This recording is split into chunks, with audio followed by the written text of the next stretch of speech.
പേടിച്ചിട്ടാണ് സത്യം പറയുന്നത്. സംസാരം അധികമില്ല, പാട്ട് നന്നായിട്ട് പാടും. എന്റെ കൽവിലെ വെണ്ണിലാവു നീ നല്ല പാട്ടു വളരാൻ വേണ്ടി പാടിയത് അല്ലെങ്കിലും വളഞ്ഞു പോയ ആ ആ പാട്ട് പാടി കൊറേ ആയി. അന്ന് നന്നായി സംസാരിച്ചു, ഇപ്പൊ തീരെ സംസാരില്ല. നല്ല വെളുപ്പമായിരുന്നു. ഭയങ്കര ഇഷ്ടമാണ് സിനിമ. കുറെ കാലങ്ങളുടെ ആഗ്രഹമാണ് സിനിമ. കോഴിക്കോട് നിന്ന് ഗുരുവായൂർ തൊഴാൻ വന്നതാണോ? അങ്ങനെയാണോ കണ്ടത് നിങ്ങള്? അല്ല, ചെറിയ റിലേഷൻ ഉണ്ട്. ഉണ്ണി വാവാവോ ഞാനും ഏറെക്കുറെ 23-24 വയസ്സിൽ കല്യാണം കഴിച്ചതാണ്.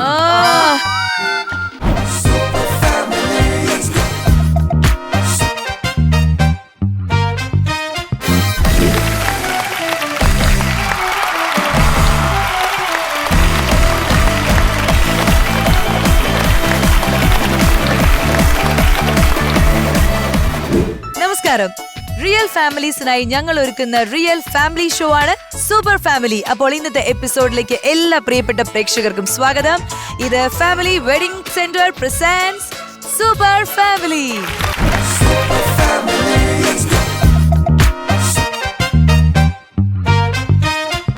നമ്മുടെ ഇന്നത്തെ എപ്പിസോഡിലേക്ക് നമുക്ക് നമ്മുടെ ഫേവറേറ്റ്, നമ്മുടെ സ്വീറ്റ് ആയിട്ടുള്ള ജഡ്ജിനെ സ്വാഗതം ചെയ്യാം. സോ നമ്മുടെ സ്വന്തം മിയെ വെൽക്കം ചെയ്യാനുള്ള സമയമായിരിക്കുകയാണ്. Let's welcome Miya.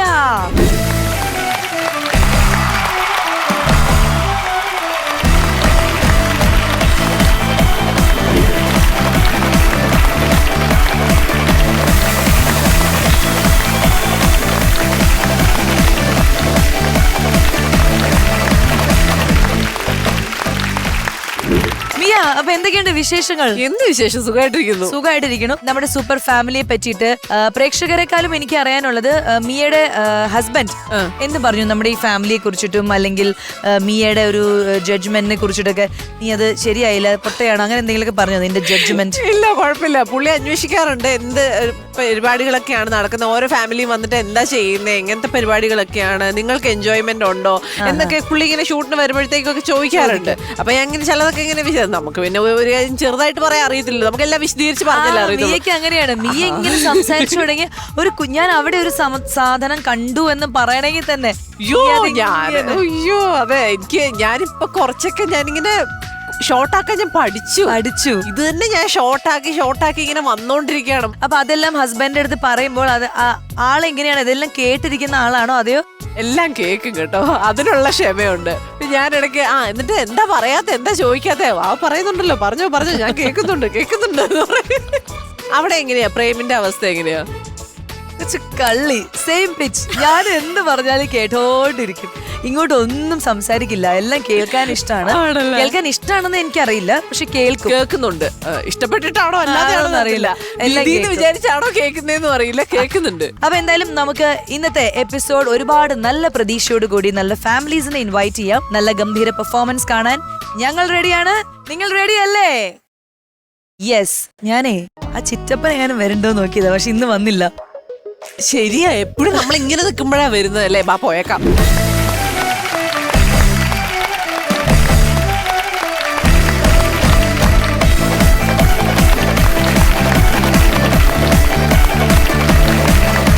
തള്ളു തള്ളു തള്ളു തള്ളു തള്ളാസ് വണ്ടി, തള്ളു തള്ളു തള്ളു തള്ളു തള്ളിപ്പൊളി വണ്ടി, തള്ളിപ്പൊളി വണ്ടി.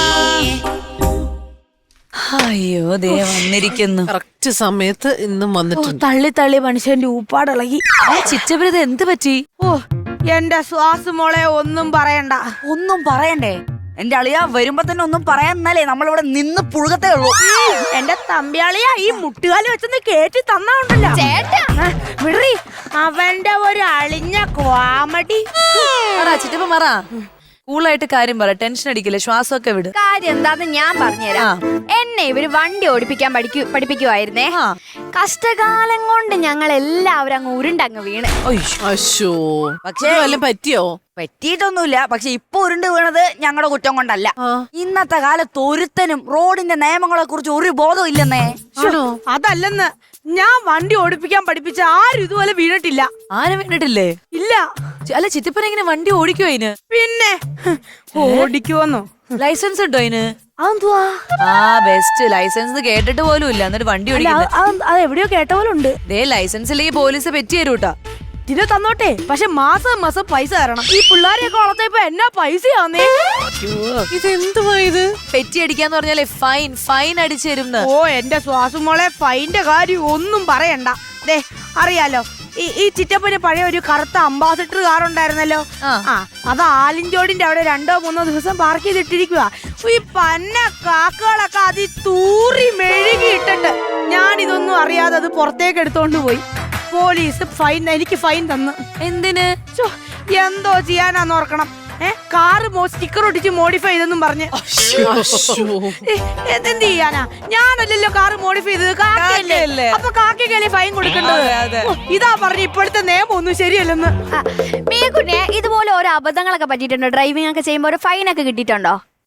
1-2 പ്രാവശ്യമൊക്കെ ഓവർ സ്പീഡിനൊക്കെ വന്നിട്ടുണ്ട്. കിട്ടിയിട്ടുണ്ടല്ലേ?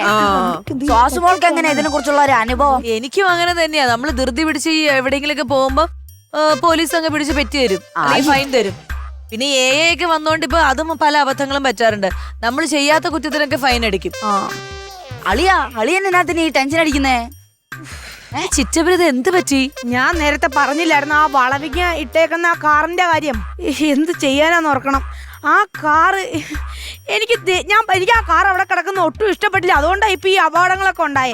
ഞാൻ ആ കാറിന്റെ ടയറിന്റെ കാറ്റം കഴിച്ചു വിട്ട്. വല്ല കുഴപ്പം ഉണ്ടാവുമോ? ഒരു കുഴപ്പമില്ല, നന്നായി. റോങ് സൈഡിൽ കിടന്നു കാറ്റ് ഊരി വിടണം, അതാണ്. പിന്നെ ഒരു ചെറിയ കുഴപ്പം കൂടി. ഞാൻ എന്റെ ചില്ലങ്ങ് അടിച്ച് പൊളിച്ച്. ചില്ലും അടിച്ചു പൊളിച്ചോ? എന്തെങ്കിലും കുഴപ്പമുണ്ടോ? കുഴപ്പമില്ല, നമ്മുടെ ഭാഗത്ത് കുറച്ച് ഇതുണ്ട്. അത് റോങ് സൈഡാ വണ്ടി കിടന്നേ. അപ്പൊ കുഴപ്പമില്ല. എന്നിട്ട് എന്റെ ഈ കൈയുടെ തരിപ്പ് തീരാത്തോണ്ട് ഞാൻ എന്ത് ചെയ്തെന്ന് അറിയാവോ? വണ്ടിയുടെ ഉള്ളിൽ കയറി അതിന്റെ ബ്രേക്കിന്റെ സാധനങ്ങളൊക്കെ വലിച്ച് പറിച്ച് കളയാൻ വേണ്ടി നോക്കിയപ്പോ അതിനകത്തൊരു പാസ്പോർട്ട്. അയ്യോ, പാസ്പോർട്ട് ഒന്നും ചെയ്യരുത് ചിറ്റപ്പ, പണി പാളും. എനിക്ക് ഉണ്ടാകുമ്പോന്ന കൊച്ചുങ്ങളാണെ ഞാൻ ഒന്നും ചെയ്തിട്ടില്ല. അതിനകത്ത് അല്ല, എനിക്ക് ഉണ്ടാകുമ്പോന്ന കൊച്ചുങ്ങളാണെ ഞാൻ ചെയ്തിട്ടില്ല. പിന്നെ അതെടുത്ത് നോക്കിയപ്പോ അതിനകത്തെ ശ്വാസമോളുടെ പടം. പാസ്പോർട്ടിലോ? ശ്വാസമോളുടെ പടം. ഏത് കാറിന്റെ കാര്യ പറയണേ? മറ്റേ കേറി വരുമ്പോ പുറത്ത് ആ സൈഡിൽ വളവിങ്ങി ഇട്ട കാറ്. കറുത്ത കാറോ? അത് തന്നെ. വളവിന്റെ അത് തന്നെ. ഹാരിയറോ? അത് തന്നെ. അതാണോ? അല്ല, ശ്വാസമോളുടെ വണ്ടിയാന്ന് എനിക്കറിയാം. അറിഞ്ഞോട്ടോ? ശ്വാസമോളല്ലേ പറഞ്ഞ കുഴപ്പമില്ലെന്ന് എന്ന് പറഞ്ഞതേ. ചിറ്റപ്പൻ എന്റെ സ്വഭാവം മാറ്റരുത്. എന്റെ വണ്ടിക്ക് എന്തെങ്കിലും പറ്റിയാണല്ലോ ഞാൻ ചിറ്റപ്പനെ. ചിറ്റപ്പ ശ്വാസമോളെ, പിന്നെ ഒരു കാര്യം മറന്നുപോയി പറയാൻ. അവിടെ പിന്നെ എന്റെ കയ്യിലിടുന്ന ആണി കൊണ്ട് ഞാൻ കാറുമ്പോ നല്ല പച്ച തെറി എഴുതി വെച്ചിട്ടുണ്ട്. സമയം കിട്ടുമ്പോ മറ്റേ സ്പ്രേ പെയിന്റ് വെച്ചാൽ അതൊന്ന് മായ്ച്ചു കളഞ്ഞേക്കണം. കൺമുനി കണ്ടുപോരുത് നിങ്ങളെ. ബോധം വെളിവില്ലാത്ത family wedding center present super ഫാമിലിയിൽ നമ്മൾ ആദ്യത്തെ ഫാമിലിയെ പരിചയപ്പെടാൻ പോവാണ്. അപ്പോൾ ഇന്ന് വരാൻ പോകുന്ന ഫാമിലി നമുക്ക് വേണ്ടി എന്ത് സർപ്രൈസ് ആണ് ഒരുക്കിയെന്ന് അറിയാനുള്ള സമയമായിരിക്കാണ്. അപ്പോൾ ഒരുപാട് സ്നേഹത്തോടെ സ്വാഗതം ചെയ്യുന്നു ടീം ഡാസ്ലേഴ്സ്.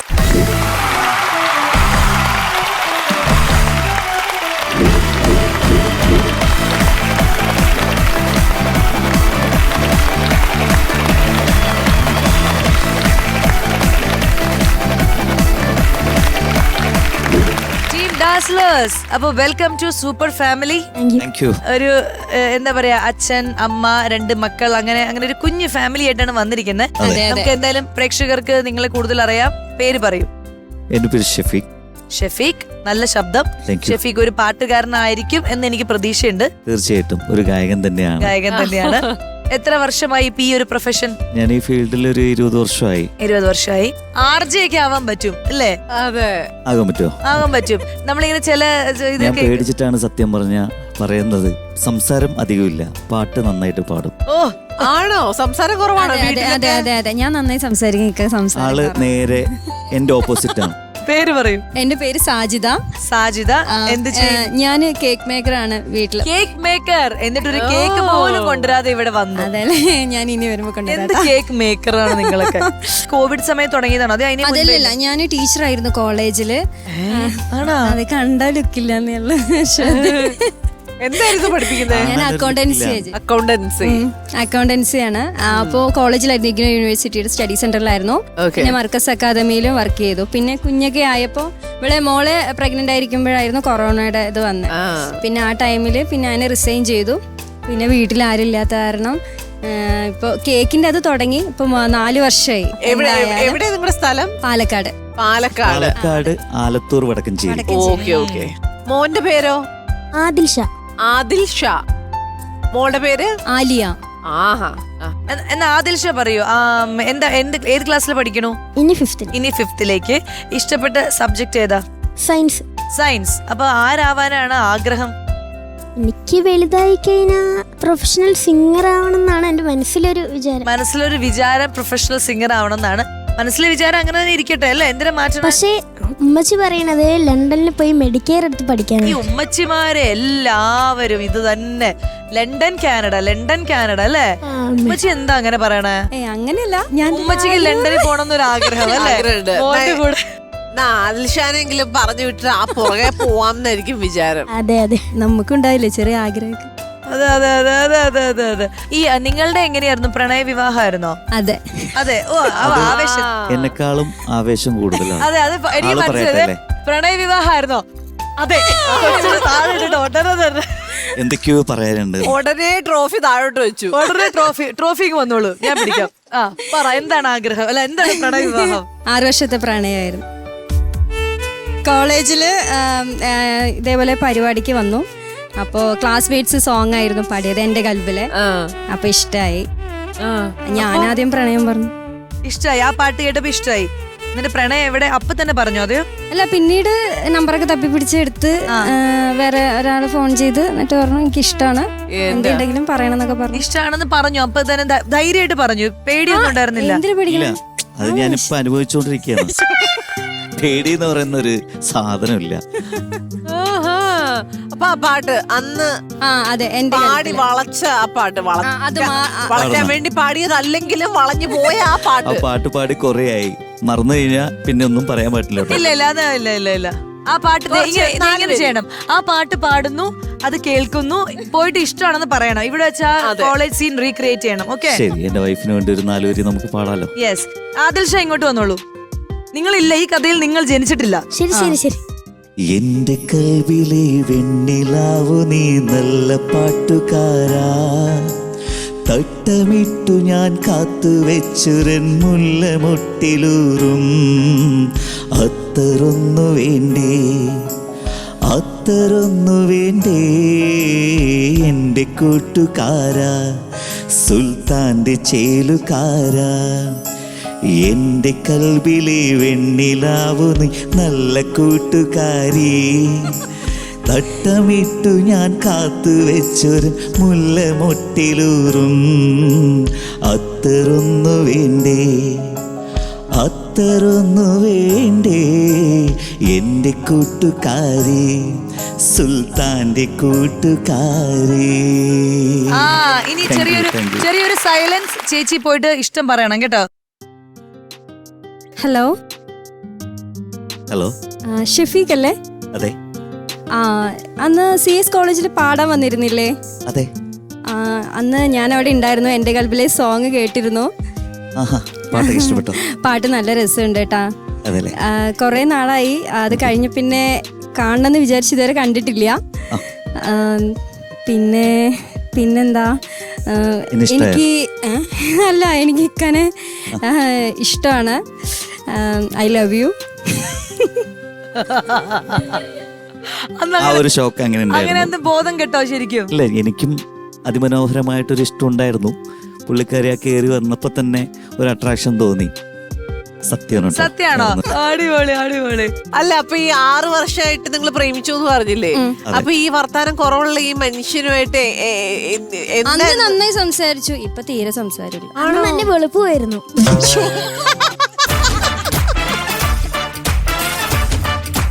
ഈ കറുത്തത് എങ്ങനെയാ കല്യാണം കഴിച്ചപ്പോ എനിക്ക് മനസ്സിലാവാത്തത്. അല്ല അതിപ്പോഴും വെറുതെ പറയുന്നുണ്ട്. അന്നത്തെ ആളെ കണ്ടിട്ടാണ് കെട്ടിയത്, ഇന്നിപ്പോ ആള് മാറിപ്പോയി എന്നാണ് പറയുന്നത്. അത് കൊള്ളാം, പാവം. ആള് നന്നായി പാട്ട് എഴുതും. പുള്ളിക്കാരിക്ക് വേണ്ടിയിട്ടാണ് തുടക്കം ഇട്ടത് ഒരു പാട്ട്. അതൊന്ന് പഠിക്കേ. കവിത പൂലെന്റെ മുന്നിൽ നിൻമുഖം ഓർത്തു പോയി ഞാൻ, ഒഴുകി വന്നു എൻ ജീവനിൽ കടലാസ് തോണി പോലെ, എൻ നെഞ്ചിലെ ദാഹമായി എൻ പ്രിയതമേ എങ്ങു പോയി, ഇനിയും എൻ നെഞ്ചിലെ സ്നേഹമായി വിടരുമോ? കവിതപ്പൂലെന്റെ മുന്നിൽ നിൻമുഖം ഓർത്തു പോയി ഞാൻ, ഒഴുകി വന്നു എൻ ജീവനിൽ കടലാസ് തോണി പോലെ.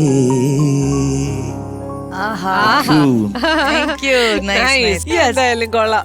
അപ്പൊ എന്തായാലും നമുക്ക് നല്ലൊരു ഫാമിലി കിട്ടിയ സന്തോഷത്തിൽ നമ്മുടെ എപ്പിസോഡിന് കൂടുതൽ ഭംഗി കൂട്ടാൻ നിങ്ങളെ കൊണ്ട് സാധിക്കുമെന്ന് പ്രതീക്ഷിക്കുന്നു. അപ്പോ മത്സരിക്കാൻ തയ്യാറല്ലേ? തയ്യാറല്ലേ? യെസ്. ഓക്കെ, അപ്പൊ all the very best team dazzlers. നിങ്ങൾക്ക് സീറ്റിലേക്ക് പോവാം.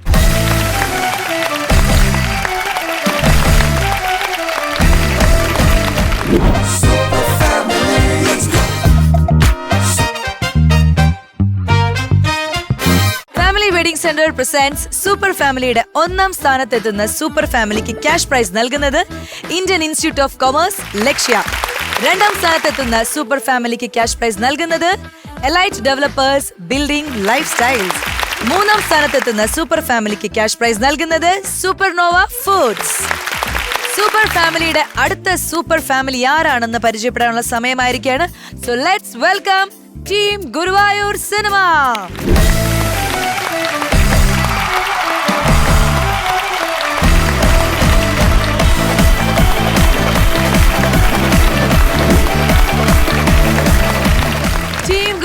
Cinema, welcome to super family.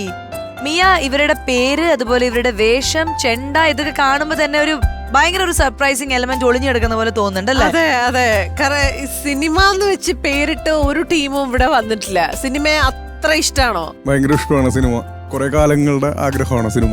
ചേട്ടന്റെ പേര് പറയോ ആദ്യം തന്നെ? എന്റെ പേര് മനോജ് എന്നാണ്. ഗുരുവായൂർ തന്നെയാണ് സ്ഥലം.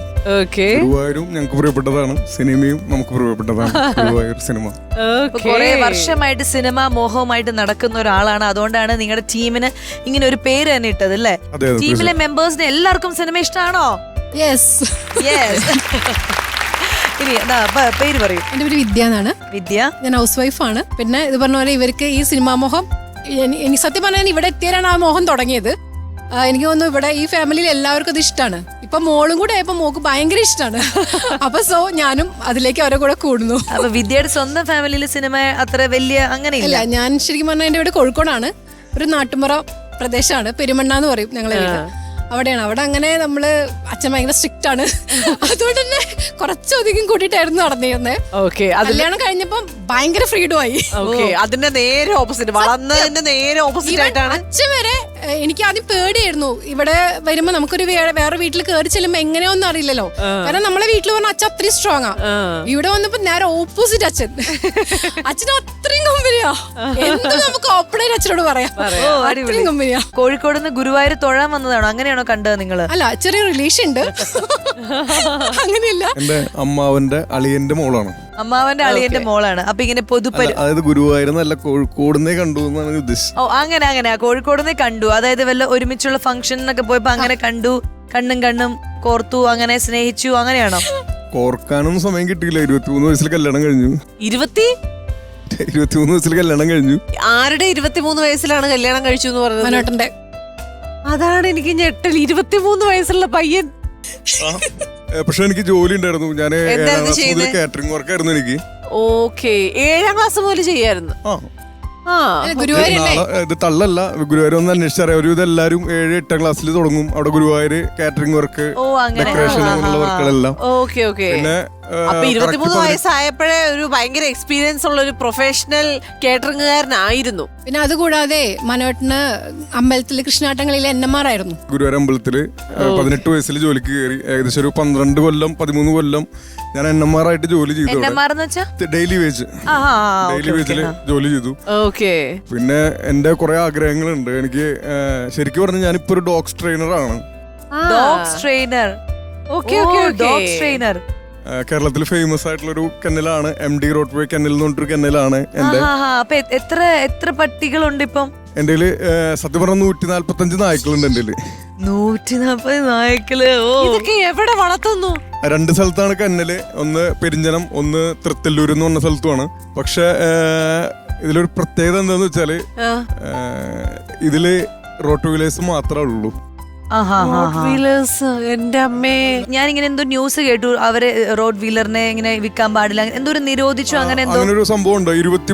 23 ബ്രീഡിനെ നിരോധിച്ചു പറഞ്ഞിട്ട്. പക്ഷെ അതിലെന്താ ഒരു പ്രശ്നം എന്ന് വെച്ചാല് അതിൽ ഏകദേശം ഒരു 4-5 ബ്രീഡ് ഇന്ത്യയിൽ തന്നെ ഇല്ല. അപ്പൊ എന്ത് ചെയ്യണം, എങ്ങനെ ചെയ്യണം എന്ന് അറിയാതെ ആരോ കൊടുത്ത ഒരു കംപ്ലൈന്റിന്റെ മുകളിൽ ഉണ്ടായ ഒരു സംഭവമാണത്. ഹൈക്കോടതിയിൽ ഒരു കേസ് കൊടുത്തതാണ്. അപ്പൊ എന്താ വളർത്താനേ പാടില്ലെന്നാ പറയുന്നത്? അല്ല, അതിന്റെ നിയമം എങ്ങനെയായിരുന്നു വെച്ചാൽ ഫുള്ള് വളർത്താൻ പാടില്ല, ബ്രീഡ് ചെയ്യാൻ പാടില്ല, വിൽക്കാൻ പാടില്ല, ഒന്നും പാടില്ലായിരുന്നു. അപ്പൊ പിന്നെ ഇവിടെ ഉള്ളതിനൊക്കെ എന്നാ ചെയ്യുന്നേ? അതിനൊന്നും അവർക്ക് ഉത്തരം ഉണ്ടായിരുന്നില്ല. ഇപ്പൊ ആ കേസ് ഇപ്പൊ പിൻവലിച്ചു അവര്. വളർത്താമെന്നായി. പക്ഷെ ഓൾറെഡി എക്സിസ്റ്റിംഗ് ആയിട്ടൊരു 140 എണ്ണം ഉണ്ടെന്നല്ലേ പറഞ്ഞത്. അപ്പൊ അവരെയൊക്കെ എന്ത് ചെയ്യും? അല്ല, എന്നെ സംബന്ധിച്ച് ഞാനൊരു 2.5 വർഷമായിട്ട് ബിസിനസ് ഒക്കെ തകർന്ന്, അതായത് സെയിലില്ല എനിക്ക്. 2.5 വർഷമായിട്ട് ഞാന് ഒരു നായക്കുട്ടിനെ പോലും വിറ്റിട്ടില്ല. അയ്യോ, വളരെ പ്രശ്നങ്ങളിലായിരുന്നു. സെയിൽ ഭയങ്കര കുറവാണ്, റോഡ് വീലർ പ്രത്യേകിച്ചും. ബാക്കി എല്ലാ ബ്രീഡുകൾക്കും അത് തന്നെയായിരുന്നു അവസ്ഥ. അപ്പൊ ഈ റോഡ് വീലേഴ്സ് ഒന്നും വിറ്റുപോയില്ലെങ്കിൽ കേരളത്തിൽ അങ്ങനെ അപ്പൊ ചേട്ടൻ എങ്ങനെയായിരിക്കും അതിന് എന്താണ് ചെയ്യാൻ ഉദ്ദേശിക്കണേ? ഞാൻ ഒരു തട്ടുകട തുടങ്ങിയിട്ടുണ്ട്. ഇപ്പൊ ഗുരുവായൂർ എന്റെ വീട്ടില് ഒരു തട്ടുകട പണി കഴിച്ചിട്ടുണ്ട്. ഞാൻ അത് തട്ടുകട ചെയ്തിട്ടാണെങ്കിൽ ഇപ്പൊ അച്ഛൻ്റെ അവസ്ഥയിൽ റിട്ടയർഡ് ആണ്. അച്ഛന് പെൻഷൻ ഉണ്ട്. വീട്ടിലെ കാര്യങ്ങൾ അങ്ങനെ ഓക്കെയാണ്. നായുടെ കാര്യത്തിന് എന്റെ പാർട്ട്ണർ ഗൾഫിലാണ് ജോലി ചെയ്യുന്നത്. ഇപ്പൊ പോയതാ, ഈ പ്രശ്നങ്ങൾ വന്നപ്പോ പോയതാണ് ആള്. പിന്നെ നമുക്ക് തട്ടുകട മതി, നായ്ക്കുള്ള കാര്യങ്ങളൊക്കെ നടന്നു പോകുന്നതായിരിക്കണം. എന്തായാലും നോക്കാം നമുക്ക്. അതായത് ചേട്ടന്റെ ആഗ്രഹം പോലെ തന്നെ അവർക്കൊരു ബുദ്ധിമുട്ടും ഇല്ലാതെ നന്നായിട്ട് തന്നെ നിങ്ങൾക്ക് ആ ഒരു കരിയർ അല്ലെങ്കിൽ ആ ഒരു ജോലി മുന്നോട്ട് കൊണ്ടുപോകാൻ പറ്റട്ടെ അല്ലേ? എന്താ വെച്ചാൽ ഇത് നിയമങ്ങള് കൊണ്ടുവന്നില്ല, അതാണ് പ്രശ്നം. കുറച്ച് നിയമങ്ങളാണ് കൊണ്ടുവരേണ്ടത്. വളർത്തേണ്ടത് എങ്ങനെയാന്നുള്ള ഒരു ബോധവൽക്കരണം. പുറത്തു കൊണ്ട് കളയരുത്. ഇപ്പൊ ഏറ്റവും കൂടുതൽ റോട്ട് വീലർ ഇല്ല. ശരിക്കും നമ്മൾ പുറത്ത് റോട്ട് വീലറിന്റെ കണ്ടിട്ടുണ്ടാവില്ല ആരും. റോഡില് അലിഞ്ഞു തിരിഞ്ഞ് നടക്കുന്നത് കണ്ടിട്ടുണ്ടോ? പക്ഷെ ലാബ്, പോമറേനിയൻ അതൊക്കെ ഇഷ്ടം പോലെ കാണാം. കാരണം എന്താ വെച്ചാല് റോട്ടിനെ അങ്ങനെ ഉപേക്ഷിക്കാൻ പറ്റില്ല. അതൊരു മെയിൻ റീസൺ ആണ്. അപ്പൊ ഇതിന് കുറെ നിയമങ്ങൾ കൊണ്ടുവന്ന കുറച്ചുകൂടി എന്നെ പോലുള്ള ആൾക്കാർക്ക്, അല്ലെങ്കിലും ഇതിൽ മാത്രം ജീവിക്കുന്ന ആൾക്കാരുണ്ട്. ഞാൻ ഇതല്ലെങ്കിൽ വേറെ എന്തെങ്കിലും ചെയ്ത് ജീവിക്കും. അതെനിക്ക് അത്ര വിശ്വാസമുണ്ട്. കാരണം അല്ല, ഇത് മനോട്ടിന് ഈ ഡോഗ്സിനോട് ഇഷ്ടം എന്ന് പറയുന്നത് മനോന്റെ ദേഹം കണ്ടാൽ തന്നെ അറിയാം. കാരണം അത്രയും ടാറ്റു ഉണ്ട്. ആണോ? എന്റെ കെന്നലിന്റെ പേരാണ് MD റോഡ്വേ കെന്നൽ എന്നാണ് അടിച്ചിട്ടുള്ളത്. ഒരു വേൾഡ് ചാമ്പ്യൻ ആസ്ട്രോൺ ജൂനിപ്പേര. പിന്നെ എന്റെ ഏറ്റവും ഫേവറേറ്റ് ഡോഗ് കോക്ടെയിലിസ്റ്റ് ബെറിഗാട്ടോറി എന്ന് പറഞ്ഞൊരു ഡോഗാണ്. അവിടെ ഇവിടെ എല്ലായിടത്തും പേര് royal MD roadway cocktail Rottweiler. വൈഫിന്റെ പേരെന്തായിരുന്നു പറഞ്ഞേ? വിദ്യ. അത് പഠിച്ചിട്ടുണ്ട്. ഞാൻ ചോദിക്കാൻ വിദ്യയുടെ V എങ്കിലും ഉണ്ടോന്ന് ഞാൻ ചോദിക്കാൻ. ഫോട്ടോ ഇവിടെ ഉണ്ട്. അവിടെ ഉണ്ട്. ഈ കൈന്റെ ഇവിടെ ഫോട്ടോ. എല്ലാം പറഞ്ഞ് കോംപ്ലിമെന്റ് ആക്കി. മോളുടെ പേര് ദേവനന്ദ. ദേവനന്ദ. ഏത് ക്ലാസ്സിലാ? 7th-ലേക്ക്. നമ്മുടെ മീനാക്ഷി ഇല്ലേ, നമ്മുടെ അമർ അക്ബറിലൊക്കെ ഉള്ള മീനാക്ഷി കുട്ടി, അതേപോലെ ഒരു ഛായ. ഇങ്ങനെ ഒരുങ്ങി വന്നപ്പോ ചിരിയും സംസാരവും ഒക്കെ. ശരിയാ, ആ ഒരു ഫേസ് കട്ട് ഉണ്ട് കുറച്ച്. ശരിയാ, ഈ ഡ്രസ്സൊക്കെ നന്നായി ചേരുന്നുണ്ട്. നല്ല സുന്ദരി കുട്ടിയായിട്ടുണ്ട്. ശരി, സ്കൂളിൽ ഇപ്പൊ ഇനി 7th-ലേക്കാണ്. വേറെ എന്താണ്? പാട്ട്, ഡാൻസ് എന്തൊക്കെ ചെയ്യും? ഡാൻസ് ചെയ്യും, അരങ്ങേറ്റം കഴിഞ്ഞു. ക്രാഫ്റ്റ് ചെയ്യാറുണ്ട്. ഡ്രോയിങ് അങ്ങനെയൊക്കെ. പിന്നെ വീട്ടിൽ വെറുതെ ഇരിക്കുക. വീട്ടിൽ വെറുതെ കൂട്ടിനാരുമില്ല. കൂട്ടിനാരും ഇല്ല എന്ന് പറയുന്നത് അച്ഛനമ്മ കേൾക്കുന്നുണ്ടോ? 140 എണ്ണത്തിന്റെ അവിടെ എന്നുണ്ണി ഞാൻ കൊറേ കാലത്ത് ഞാൻ ചെറുതാകുമ്പോ മുതൽ ഇങ്ങനെ പറഞ്ഞു തുടങ്ങണ്ട. എന്താ പറയാറ്? എനിക്കൊരു അനിയൻ വേണം, ഒരു അനിയത്തി വേണമെന്ന്. അപ്പൊ ഇവരെന്താ പറയാറ്? ഞങ്ങക്ക് നീ മാത്രം മതി പറയും. ഓ അങ്ങനെ, ഞങ്ങക്ക് നീ മാത്രം മതി എന്ന് പറഞ്ഞു. ഞാൻ കൊറേ കാലം ഇങ്ങനെ പറഞ്ഞ് പിന്നെ എനിക്ക് തന്നെ മടുത്തു. ഞാനൊരു കണ്ടീഷൻ വെച്ചു.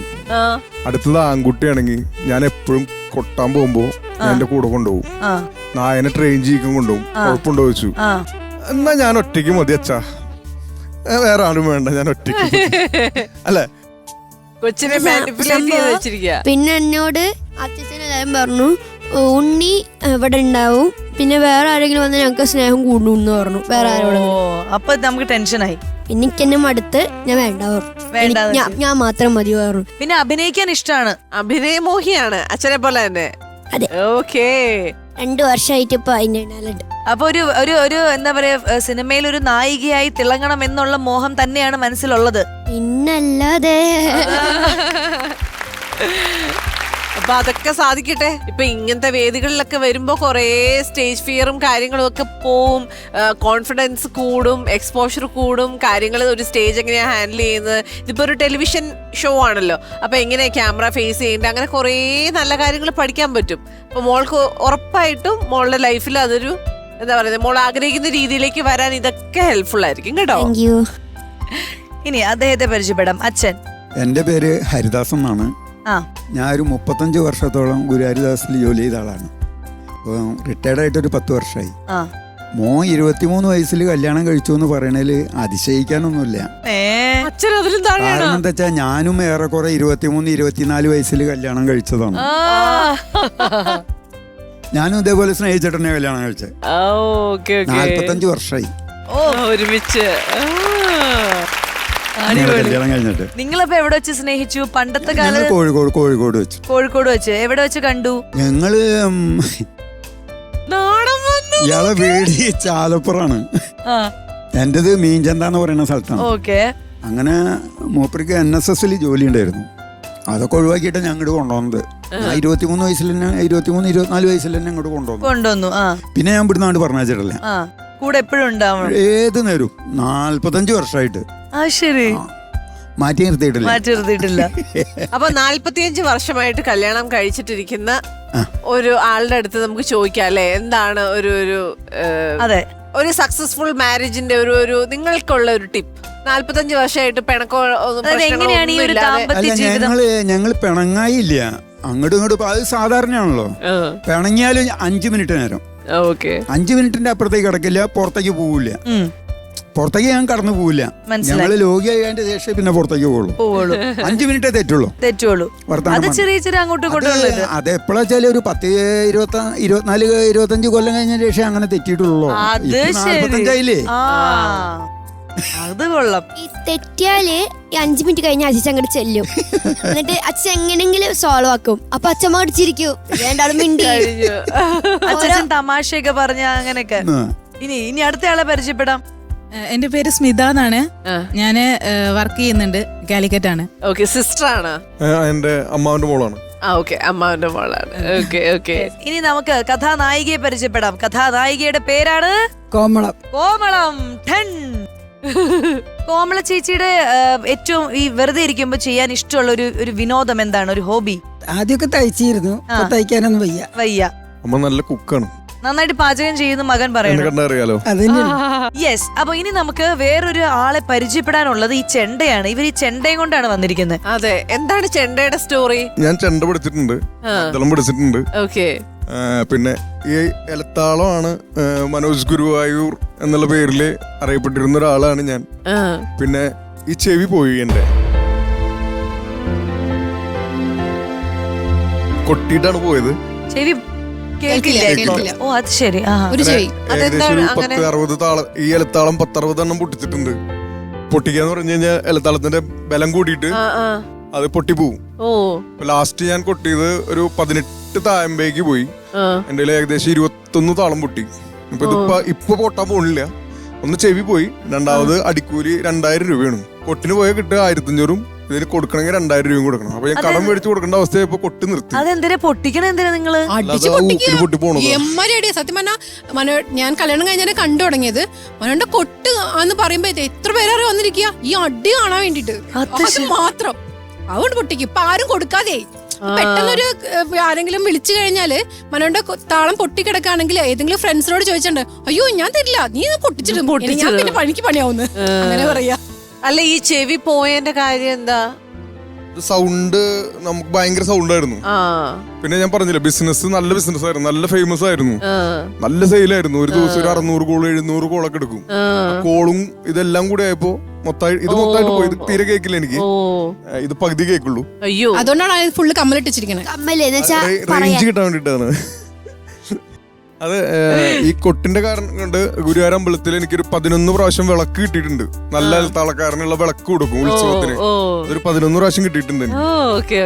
പക്ഷെ ഇവിടെ ഇപ്പൊ കൊട്ടുന്നത് ഞാൻ പഠിച്ചതൊന്നുമല്ല, കുറച്ച് എന്റർടൈൻ ചെയ്യാൻ വേണ്ടിയിട്ടുള്ള ഒരു സാധനം. എന്നാലും ചേട്ടന്റെ ഇതുണ്ടാവുമല്ലോ അല്ലേ? അതില്ലേ? അത് മോളെ ഞാൻ പഠിപ്പിച്ചിട്ടുണ്ട്. അപ്പൊ ചേട്ടന്റെ കൊട്ട് കാണണമെങ്കിൽ ഞങ്ങൾ എന്ത് ചെയ്യും? മൊബൈലില് വീഡിയോ വെച്ച് അത് കാണണമെങ്കിൽ അതിന്റെ ടീമായിട്ട് ഞങ്ങൾ എല്ലാരും കൂടി ഇതിനു വേണ്ടി പഠിച്ചു. ഞങ്ങൾ എല്ലാരും കൂടിയിട്ട്. പക്ഷെ അത് സെറ്റ് ആയില്ല. അപ്പൊ ഇപ്പൊ ഒരു ചെറിയൊരു സന്തോഷം ഉണ്ടാവും. ശരി ഓക്കെ. അപ്പൊ നമുക്ക് എന്തായാലും അത് കാണാം.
അതിന്റെ ഒരു ട്യൂൺ പോലെ എനിക്ക് തോന്നി. അപ്പൊ താങ്ക് യു. എന്തായാലും നല്ലൊരു ഐശ്വര്യമായിട്ടുള്ള ഒരു തുടക്കം നിങ്ങൾ കുറിച്ചിരിക്കുകയാണ് ടീം ഗുരുവായൂർ സിനിമാസ്. അപ്പോൾ നമുക്കിനി ബാക്കി പെർഫോമൻസുകൾ കാണാം.